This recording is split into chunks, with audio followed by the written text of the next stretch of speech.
Suivez tous les marchés financiers avec CMC Markets France. Avec CMC Markets, tradez les CFD sur indices, devises, matières premières et actions 24 heures sur 24. CMC Markets, un des leaders mondiaux du trading de CFD Forex depuis 1989.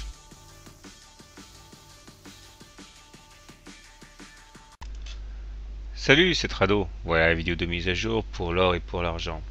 La séance de vendredi n'est pas très engageante sans que bien sûr rien ne soit tout à fait catastrophique. On remarque simplement que nous clôturons en dessous de la moyenne mobile à 20 séances.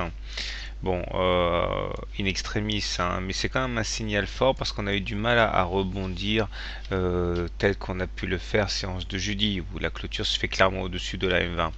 Là, on a bien rebondi, effectivement, comme on peut le voir à la hauteur de la mèche basse, qui montre que les plus bas ont été achetés, mais on est venu quand même mourir en dessous de la M20. Donc la tendance est légèrement baissière. Surtout, j'ai envie de dire, ça s'accompagne dans un contexte où le momentum bascule négatif, et ça, c'est jamais très bon. Il est vrai que l'orientation baissière de la moyenne mobile à 20 séances, ici en fait depuis le 12 octobre, rend les choses compliquées puisque du fait de cette orientation baissière, elle n'offre pas un support très solide puisqu'elle évolue dans le même sens de l'attaque baissière. Et même s'il y a eu des velléités de rebond, finalement, hein, on a un petit peu loupé le coche.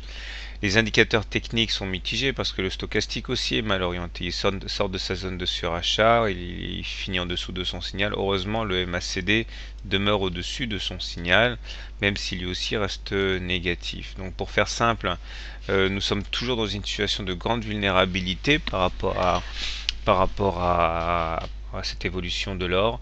Le fait qu'on ait rebondi, enfin qu'on ait ricoché plutôt sur la médiane, hein, montre que l'objectif haussier de court terme a été atteint. Et maintenant on peut très bien aller chercher à nouveau le bas de cette fourchette d'Andrews bleue, hein, et on resterait toujours dans la configuration actuelle sans qu'il y ait de grands bouleversements. Donc c'est totalement envisageable, hein. Du côté de l'hebdomadaire, voilà ce qui se passe.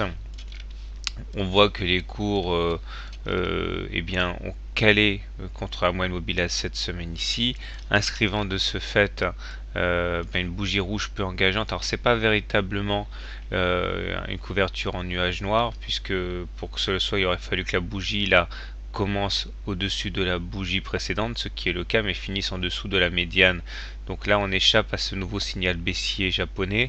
Mais bon, la tendance demeure haussière car on est au-dessus d'une moyenne mobile à 20 semaines qui est haussière, mais il est vrai que la M7 joue son rôle et empêche les cours de rebondir. Donc pour faire simple, tendance de moyen terme toujours haussière, mais à court terme ça risque d'être un petit peu plus chahuté, hein.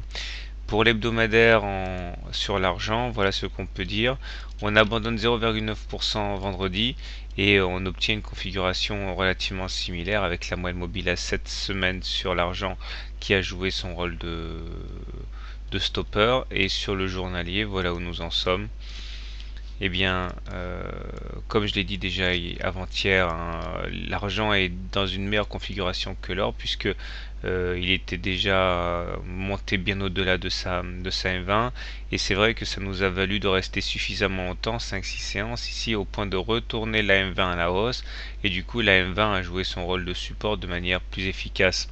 Donc on n'est pas du tout en tendance baissière sur l'argent. Ce qui me rassure, c'est de me dire que depuis le début l'argent semble avoir un temps d'avance sur l'or, donc peut-être que ça nous donne une idée de ce qui va se passer pour l'or, à savoir finalement un rebond, mais il est vrai que pour l'instant l'argent est bien mieux disposé que l'or. Voilà, je vous souhaite une bonne soirée, de bons trades et à demain. CMC Markets, un des leaders mondiaux du trading de CFD Forex depuis 1989.